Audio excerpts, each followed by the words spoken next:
കാണൂ പരസ്യരഹിതമായ ഏറ്റവും പുതിയ എപ്പിസോഡുകൾ. എന്റെ അർജുനെ, നീ നാഗക്കോട്ടയിൽ അടച്ചിരിക്കുകയാണെന്നുള്ള കാര്യം ഞാൻ അറിഞ്ഞു കഴിഞ്ഞു നാഗദേവതേ. അതറിഞ്ഞിട്ട് നിനക്ക് ഒരു പ്രയോജനവുമില്ല. ഞാൻ അർജുനെ ബന്ദിയാക്കിയിരിക്കുന്ന സ്ഥലത്തേക്ക് നിനക്കൊരിക്കലും പോകാൻ സാധിക്കില്ല. അവനെ നിനക്കൊരിക്കലും രക്ഷിക്കാനും കഴിയില്ല. ഉറപ്പായി ഞാൻ രക്ഷിക്കും. എന്റെ ഭർത്താവിനെ നിനക്കൊന്നും ചെയ്യാൻ സാധിക്കില്ല. നിന്നെ കൊണ്ട് എന്റെ ഭർത്താവിനെ കൊല്ലാൻ സാധിക്കില്ല. ഈ കാര്യം പറയാനാണ് ഞാൻ ഇങ്ങോട്ട് വന്നത്. നിന്റെ അർജുനെ ഞാൻ ബന്ദിയാക്കിയിരിക്കുന്നത് അവനെ കൊല്ലാൻ തന്നെയാ. അവനെ ഉറപ്പായിട്ട് ഞാൻ കൊന്നിരിക്കും. ആർക്കും എന്നെ തടയാൻ സാധിക്കില്ല. ഒരു പക്ഷേ എന്റെ അർജുൻ മരിച്ചു പോയാൽ മകനില്ലെന്നുള്ള വേദനയിൽ എന്റെ അപ്പച്ചി കൂടി മരിച്ചു പോവും നാഗദേവതേ. എനിക്ക് എന്റെ അപ്പച്ചിയെ രക്ഷിക്കണമെങ്കിൽ അതിന് എനിക്ക് എന്റെ അർജുനെ രക്ഷിച്ചേ മതിയാകൂ. എന്റെ അർജുനെയും അപ്പച്ചിയെയും രണ്ടുപേരെയും ഞാൻ രക്ഷിക്കും നാഗദേവതേ. അർജുനെ നിന്നെ കൊണ്ട് രക്ഷിക്കാൻ കഴിയുമെന്ന് നീ വിചാരിക്കുന്നുണ്ടെങ്കിൽ അത് നിന്റെ തോന്നലാണ്. അത് തോന്നലല്ല നാഗദേവതേ, എന്റെ വിശ്വാസമാണ്.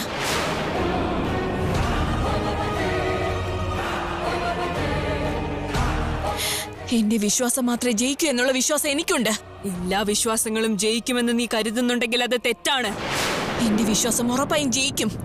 നിന്റെ വിശ്വാസമാണ് തോക്കാൻ പോകുന്നത്. അത് നീ മനസ്സിലാക്ക. നീയാണ് തോക്കാൻ പോകുന്നത്. നീ മാത്രമാണ്. നീ എങ്ങനെ ചിന്തിച്ചാലും ശരി, എന്തൊക്കെ ചെയ്താലും ശരി, നിന്റെ അർജുനെ ഞാൻ കൊന്നിരിക്കും. ആരെ കൊണ്ട് എന്നെ തടുക്കാൻ സാധിക്കില്ല. നിന്റെ ഭർത്താവ് എന്റെ കൈകൊണ്ട് മരിക്കും എന്നുള്ളത് വിധിയാണ്. അത് തന്നെ നടക്കും. ഞാൻ പറയുന്നത് മാത്രമേ ഇപ്പൊ നടക്കാൻ പോകുന്നുള്ളൂ. അത് നടക്കില്ല നാഗദേവതേ. നിന്റേത് പകയാണെങ്കിൽ എന്റേത് വിശ്വാസമാണ്. നിന്റേത് പ്രതികാരമാണെങ്കിൽ എന്റേത് ആത്മവിശ്വാസമാണ്. നിന്റേത് ശബ്ദമാണെങ്കിൽ എന്റേത് യാഥാർത്ഥ്യമാണ്. ഇത് നിനക്കും എന്റെയും ഇടയിൽ നടക്കുന്ന ഒരു യുദ്ധമല്ല നാഗദേവതേ. നിന്റെ പകയുടെയും എന്റെ വിശ്വാസത്തിന്റെയും യുദ്ധമാണ് നടക്കുന്നത്.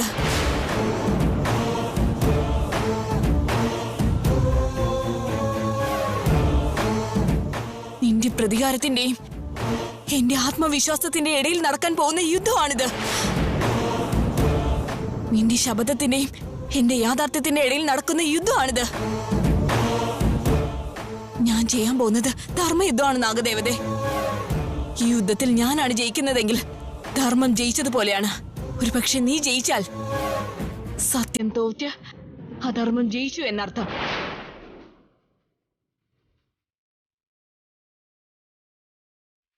ഒരു കാര്യം ഓർത്തോളൂ നാഗദേവതേ.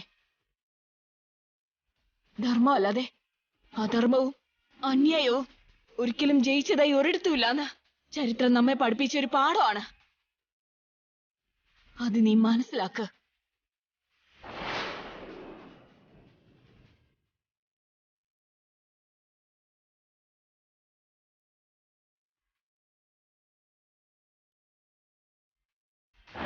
ഭവാനി പറയുന്നത് കേൾക്കുമ്പോ കെടാൻ പോകുന്ന തിരെ ആളിക്കത്തുമെന്ന പഴമൊഴിയാണ് ഓർമ്മ വരുന്നത്. ഞാൻ അർജുനെ കൊല്ലുമെന്നത് ഉറപ്പാണ്. നിനക്കൊരിക്കലും നിന്റെ ഭർത്താവിനെ രക്ഷിക്കാൻ കഴിയില്ല. അത് നടക്കാത്ത കാര്യം. അതെ, ഈ ഭവാനി അങ്ങോട്ട് പോകുന്നത് ആപത്താണെന്ന് അറിഞ്ഞിട്ടും പോകാൻ തീരുമാനിച്ചിരിക്കുക. എല്ലാവരും അവളോട് പോകണ്ടെന്ന് പറഞ്ഞിട്ടും അവളുടെ ഒരു ധൈര്യവും പിടിവാശിയും എനിക്കൊന്നും മനസ്സിലാവുന്നില്ല. ഈ ഭവാനി അങ്ങോട്ട് ചെന്നിട്ട് കഷ്ടകാലത്തിന് അവനെ എങ്ങാനും രക്ഷപ്പെടുത്തിയാ, അയ്യോ, അങ്ങനെ എങ്ങാനും സംഭവിച്ചാ അവരെ പിന്നെ ഒരിക്കലും പിരിക്കാൻ കഴിയില്ല.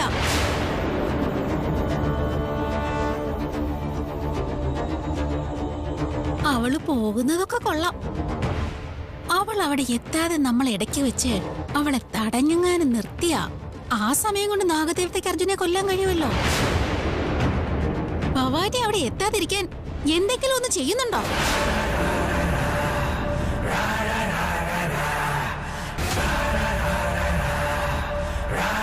ഞാനും അതിനെക്കുറിച്ച് തന്നെ ആലോചിച്ചോണ്ടിരിക്കുന്നത്. നിങ്ങൾ ഇവിടെ ഇങ്ങനെ ആലോചിച്ചോണ്ടിരുന്നാ അവൾ എത്തേണ്ട സ്ഥലത്ത് എത്തും. എന്തെങ്കിലും ചെയ്യാൻ നോക്ക്. ആ ഭവാനിയുടെ കയ്യിൽ മാണിക്യം ഇരിപ്പുണ്ട്. ആ മാണിക്യം അവളുടെ കയ്യിൽ ഇരിക്കുന്നിടത്തോളം കാലം എനിക്കെന്നല്ല മറ്റാർക്കും അവളെ ഒന്നും ചെയ്യാൻ പറ്റില്ല. അങ്ങനെയാണെങ്കിൽ കയ്യെ കിട്ടുമെന്ന് വിചാരിച്ചത് നഷ്ടപ്പെട്ടു പോകുമെന്നാണോ? എന്റെ മകനും ഭവാനിയും തമ്മിലുള്ള കല്യാണം നടക്കാൻ യോഗമില്ലെന്നാണോ?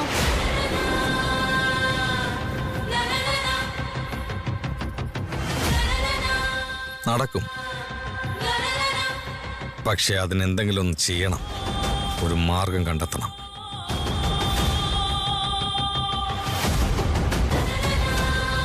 ദുഷ്ടശക്തികൾ കയറാതിരിക്കാൻ വേണ്ടി ആ വീട്ടിൽ ശ്രീചക്രമുണ്ട്.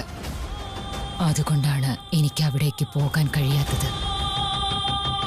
എത്രയും പെട്ടെന്ന് മാണിക്യം എടുത്തുകൊണ്ട് വന്നോളൂ.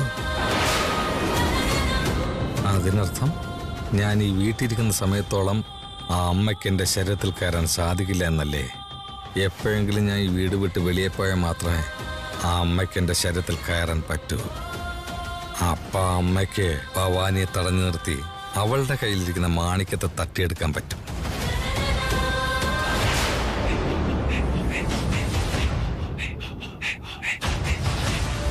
അതെ, അത് പിന്നെ നിങ്ങൾ എങ്ങോട്ടായി പോകുന്നേ? എന്തൊക്കെയാണോ വായിൽ വരുന്നൊക്കെ വിളിച്ചു പറഞ്ഞിട്ട് ഒന്നും വേണ്ടാതങ്ങ് പോയി. എന്തൊരു മനുഷ്യനാണോ ഇതെങ്ങേര്.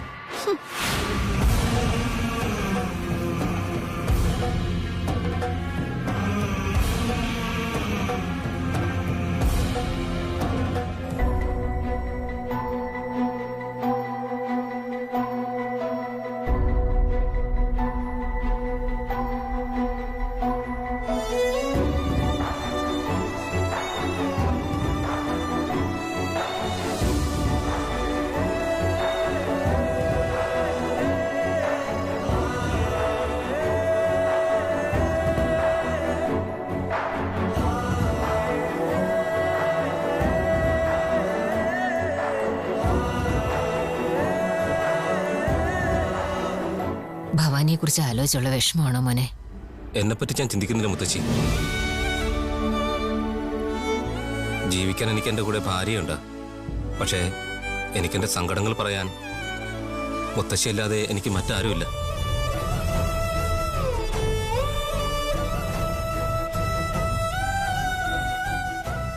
അമ്മയുടെ സ്നേഹം അനുഭവിച്ച് തീരും മുമ്പേ അമ്മ എന്നെ വിട്ടിട്ട് പോയി.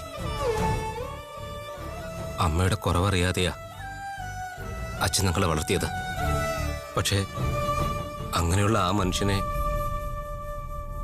ഒരു നോക്ക് കാണാൻ പോലും കഴിയാതെ എന്നെ വിട്ട് അമ്മയുടെ അടുത്തേക്ക് പോയി. അച്ഛനും അമ്മയും തരേണ്ട ഈ സ്നേഹം ഞാൻ എൻ്റെ അനുജത്തിക്ക് കൊടുത്ത് അവൾക്കൊരു സങ്കടവും വരാതെ നോക്കണമെന്നാണ് ഞാൻ വിചാരിച്ചിരുന്നത്. ജീവിതം മുഴുവൻ എൻ്റെ അനുജത്തിക്ക് തുണയായിരിക്കണമെന്ന് വിചാരിച്ചു.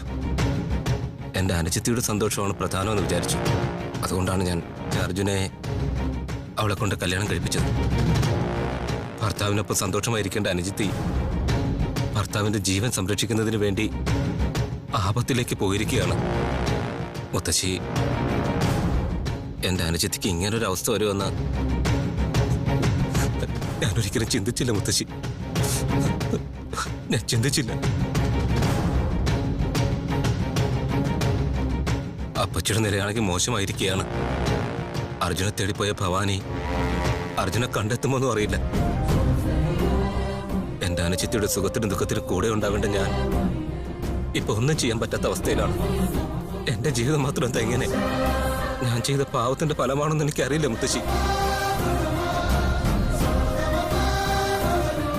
അതൊന്നുമല്ല മോനെ, ഇത് നമ്മുടെ തലയിലെഴുത്താ. അത് മാറ്റുക എന്നുള്ളത് എന്നെ കൊണ്ടോ നിന്നെ കൊണ്ടോ കഴിയുന്ന കാര്യമല്ല.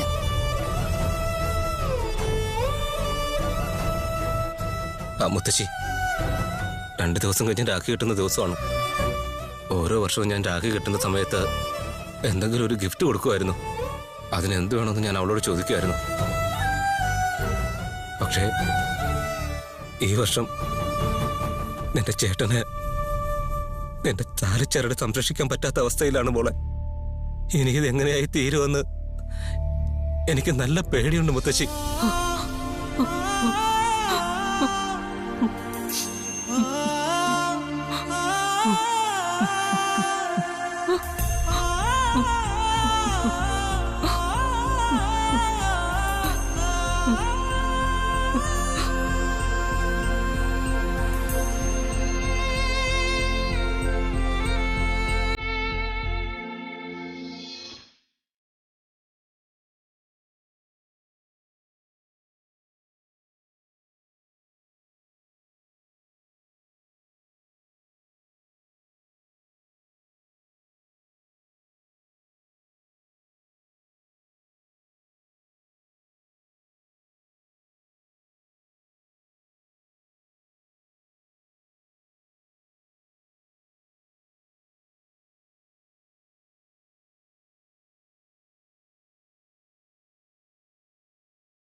ഏത് വഴിയിലൂടെ പോയാലാണ് അർജുനെ കാണാൻ പറ്റുക? അർജുൻ എവിടെയാ ഉള്ളതെന്ന് ഞാൻ എങ്ങനെ അറിയാ?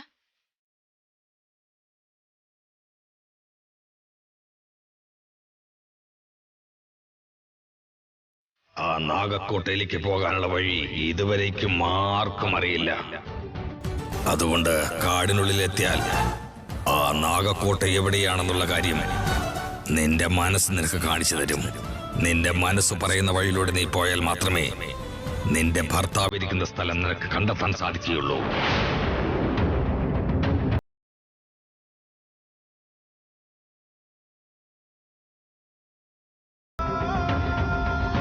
ഈ വഴി കൂടെ പോയാ എനിക്ക് എന്റെ അർജുനെ കാണാൻ പറ്റുന്ന എന്റെ മനസ്സ് പറയുന്നു.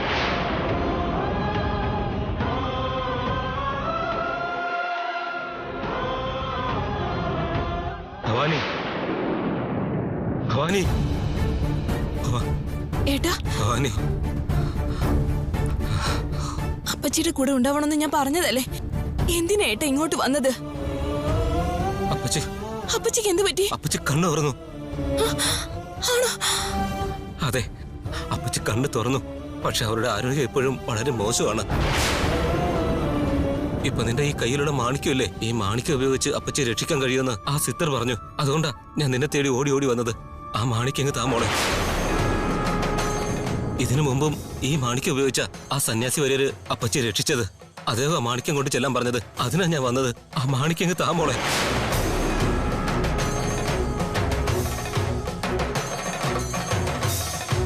എന്താ മോളെ ആലോചിക്കുന്നത്? ഞാൻ പോകാൻ ഇനിയും താമസിച്ച അപ്പച്ചിക്ക് എന്തെങ്കിലും സംഭവിക്കും. അപ്പച്ചി ജീവൻ പോകുന്ന അവസ്ഥയിലാണ്. മോളെ, ആ മാണിക്കങ്ങ് താമോളെ. നീ പോയി അർജുനെ രക്ഷിക്കുമ്പോഴേക്കും ഞാൻ പോയി അപ്പച്ചിയെ രക്ഷിക്കാം. ആ മാണിക്കങ്ങ് താമോളെ, താമോളെ.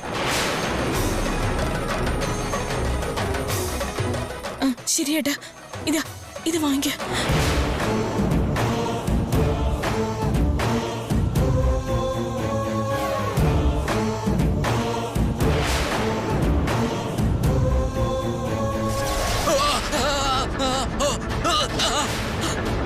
ഏട്ടാ,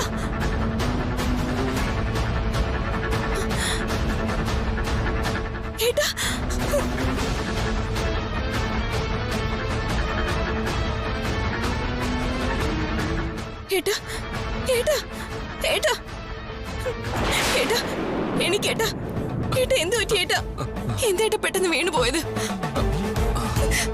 ഏട്ടാ, ഏട്ടാ, ഏട്ടാ, ഏട്ടാ, ഏട്ടാ, എന്തു പറ്റി ഏട്ടാ? ഞാനെങ്ങനെ ഇവിടെ എത്തി? ഞാനെങ്ങനെ ഇവിടെ എത്തി? എന്താ ഏട്ടാ ഈ പറയുന്നേ? ഏട്ടനല്ലേ എന്നെ അന്വേഷിച്ച് വന്നു എന്ന് പറഞ്ഞത്? എന്താ, ഞാൻ നിന്നെ തേടി ഇവിടെ വന്നോ? അതെ ഏട്ടാ, ഏട്ടനാ വന്നത്. അപ്പച്ചിയുടെ ആരോഗ്യം മോശമാണ്. ഈ മാണിക്യം എടുത്തോണ്ട് പോയ അപ്പച്ചി രക്ഷപ്പെടുന്നു. ഈ മാണിക്യം വേണമെന്ന് ഏട്ടനല്ലേ എന്നോട് ചോദിച്ചത്? എന്താ, ഞാൻ നിന്നോട് മാണിക്യം ചോദിച്ചോ? അതെ ഏട്ടാ, ഞാൻ ഈ മാണിക്യം ഏട്ടന്റെ കൈ തന്നപ്പോ ഷോക്ക് അടിക്കുന്നത് പോലെ ഏട്ടൻ പെട്ടെന്ന് താഴെ വീണു.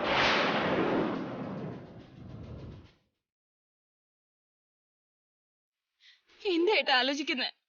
മാണിക്യം എന്നോട് ചോദിച്ചത് ഏട്ടൻ ഓർമ്മ വരുന്നില്ലേ? എനിക്കൊന്നും ഓർമ്മ വരുന്നില്ല. സത്യം പറഞ്ഞ നിന്റെ അടുത്ത് വരുന്നത് എങ്ങനെയാന്ന് എനിക്ക് അറിയില്ലായിരുന്നു.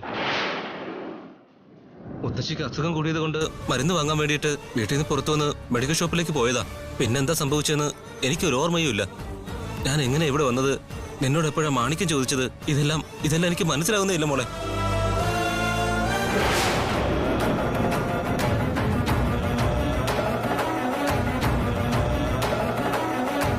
മാണിക്യം തരോ? ആരാ നിങ്ങൾ? ഈ മാണിക്യം എന്റേതാണ്. ചാമ്പലായിട്ടും മറ്റൊരു രൂപത്തിൽ വന്ന് ഇതെടുത്തിട്ട് പോന്ന് വിചാരിച്ചോ? എന്റെ ശരീരത്തെ നിങ്ങൾ ചാമ്പലാക്കി, പക്ഷെ ആത്മാവിനെ ഇല്ലാതാക്കാൻ കഴിയില്ല. ഈ മാണിക്യം സ്വന്തമാക്കാതെ ഞാൻ പോവില്ല. ഇപ്പൊ എന്താ സംഭവിച്ചെന്ന് എനിക്ക് മനസ്സിലായി കഴിഞ്ഞു.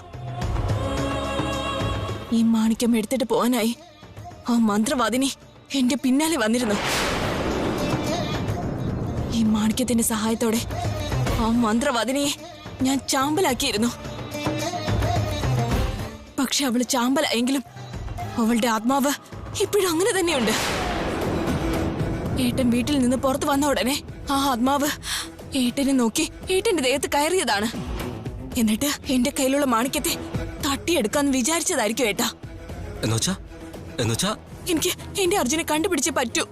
ആദ്യം ഏട്ടൻ വീട്ടിലേക്ക് പോയിക്കോ. ആ മന്ത്രവാദിനിയുടെ ആത്മാവ് എന്നെയും ഏട്ടനെയും പറ്റിക്കുന്ന രീതിയിൽ ഇനിയും നമ്മുടെ വീട്ടിൽ പോയി നമ്മുടെ വീട്ടിലുള്ളവരെ പറ്റിക്കുന്ന രീതിയിൽ എന്തെങ്കിലും ചെയ്തുകൊണ്ട് തന്നെ ഇരിക്കും. ഏട്ടൻ വീട്ടിലുണ്ടെങ്കിൽ അത് വീട്ടിലേക്ക് വരാൻ പേടിക്കൂ ഏട്ടാ. അപ്പച്ചി അങ്ങനെ ഒരു അവസ്ഥയിലിട്ടിട്ട് ഏട്ടൻ പുറത്തേക്ക് വരല്ലേ ഏട്ടാ.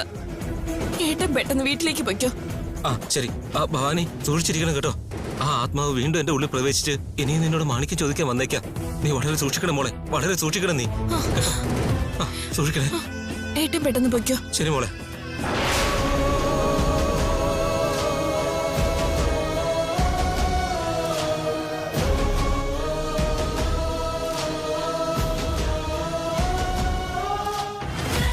ഞാൻ നിന്റെ സഹോദരന്റെ രൂപത്തിൽ വന്നാൽ പോലും ഞാനിപ്പോൾ ആത്മാവായി ജീവിക്കുന്നത് കൊണ്ട് നിന്റെ കയ്യിലുള്ള മാണിക്യം എനിക്ക് സ്വന്തമാക്കാൻ കഴിയാതെ പോയി.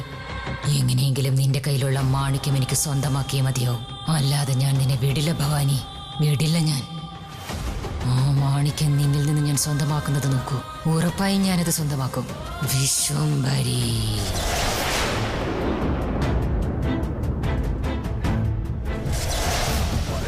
മോളെ നാഗദേവതേ,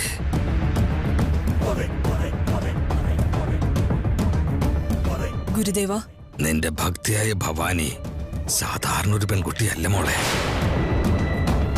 അവളുടെ മനഃശക്തി, നിശ്ചയദാർഢ്യം, വിശ്വാസം ഇതൊക്കെ കാണുമ്പോ അവളാലെ എന്തും സാധിക്കുമെന്നാണ് എനിക്ക് തോന്നുന്നത് മോളെ. നിന്റെ ഭക്തയായ ഭവാനി അവളുടെ ഭർത്താവിന്റെ ജീവൻ രക്ഷിക്കുന്നതിന് വേണ്ടി ഒരുപാട് കഷ്ടപ്പെടുന്നുണ്ട് മോളെ. അതുകൊണ്ട് നിന്റെ ഭക്തിയായ ഭവാനിയെ നീ ചെറുതാക്കി കാണരുത് മോളെ. അവൾക്കുള്ളിലെ മനഃശക്തി കൊണ്ട് അവൾക്ക് എന്തും നേടുവാൻ സാധിക്കും മോളെ. ഈ ഒരു കാര്യം എപ്പോഴും മനസ്സിലുണ്ടാകണം മോളെ. ഗുരുദേവ, എന്റെ ഭക്തിയുടെ സങ്കല്പത്തെക്കുറിച്ച് എനിക്ക് വളരെ നന്നായി അറിയാം. പക്ഷേ എന്തൊക്കെ സംഭവിച്ചാലും എന്റെ ഭക്ത ആ നാഗക്കോട്ടയിലേക്ക് കയറി അർജുനെ രക്ഷിക്കുന്ന കാര്യം ചിന്തിക്കേ വേണ്ട. അതൊക്കെ ശരി തന്നെ. അവൾക്ക് അവിടെ എത്താൻ പറ്റില്ലെന്ന് എനിക്കറിയാം. പക്ഷേ എല്ലാത്തിനും മുകളിൽ പതിവ്രത എന്നൊരു സങ്കല്പമുണ്ട്, അത് മറക്കരുത്. ആ നിശ്ചയദാർഢ്യമുള്ള ഭവാനി ചിലപ്പോ അർജുനെ കണ്ടെത്തിയെന്നും വരാം, കണ്ടെത്തി അവനെ തിരികെ കൂട്ടിക്കൊണ്ടുപോയെന്നും വരാം. അതാണ് എന്റെ മനസ്സ് പറയുന്നത് മോളെ. ഇല്ല ഗുരുദേവ, എന്തൊക്കെ സംഭവിച്ചാലും ഭവാനിക്ക് അതിനകത്തേക്ക് പോകാൻ സാധിക്കില്ല.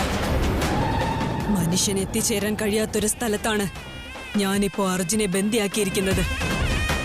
ഭവാനി അർജുനെ കാണുന്നതില് യാതൊരു സാധ്യതയില്ല. അർജുനെ കൊല്ലാൻ എന്നെ കൊണ്ട് സാധിച്ചില്ലെങ്കിൽ എന്റെ പ്രഭുവിനെ എനിക്ക് രക്ഷിക്കാൻ കഴിയില്ല. എന്തൊക്കെ തന്നെ സംഭവിച്ചാലും ശരി, അർജുൻ ഇരിക്കുന്ന സ്ഥലത്തേക്ക് ഭവാനിക്ക് പോകാൻ സാധിക്കില്ല. അതുപോലെ അർജുന് ഒരു വിധത്തിലും രക്ഷപ്പെടാൻ കഴിയാത്ത വിധം അവനെ ഞാൻ നമ്മുടെ നാഗക്കോട്ടയില് ബന്ദിയാക്കി വച്ചിരിക്കുകയാണ് ഗുരുദേവ. ഇത്തവണ അവനെ കൊല്ലാൻ ലഭിച്ച ഈ അവസരം ഞാൻ ഒരിക്കലും പാഴാക്കി കളയില്ല ഗുരുദേവ. അതുകൊണ്ട് തന്നെയാണ് ഞാൻ അവനെ അവിടെ അടച്ചു വച്ചിരിക്കുന്നത്. കൃത്യമായ സമയത്ത് അവനെ കൊല്ലാൻ വേണ്ടിയാണ് ഞാൻ കാത്തിരിക്കുന്നത്.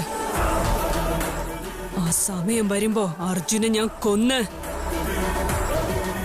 എന്റെ പ്രഭുവിനെ ഞാൻ രക്ഷിച്ചിരിക്കും ഗുരുദേവ.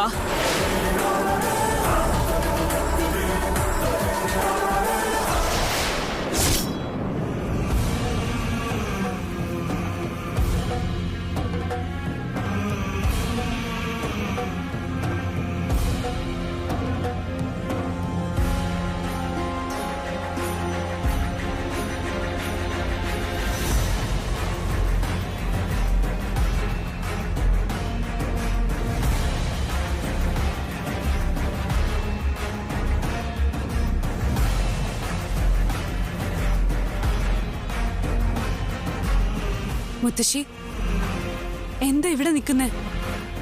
10 മിനിറ്റിനകത്ത് വരാന്ന് പറഞ്ഞ ആദിത്യൻ ഇത്ര നേരമായിട്ടും വന്നില്ലല്ലോ. മനസ്സിലെന്തോ വല്ലാത്തൊരു പേടി തോന്നുന്നു. എന്തെങ്കിലും ആവശ്യം കാണും, അതുകൊണ്ടാ ലേറ്റ് ആകുന്നത്. വരും മുത്തശ്ശി, അകത്തേക്ക് വാ.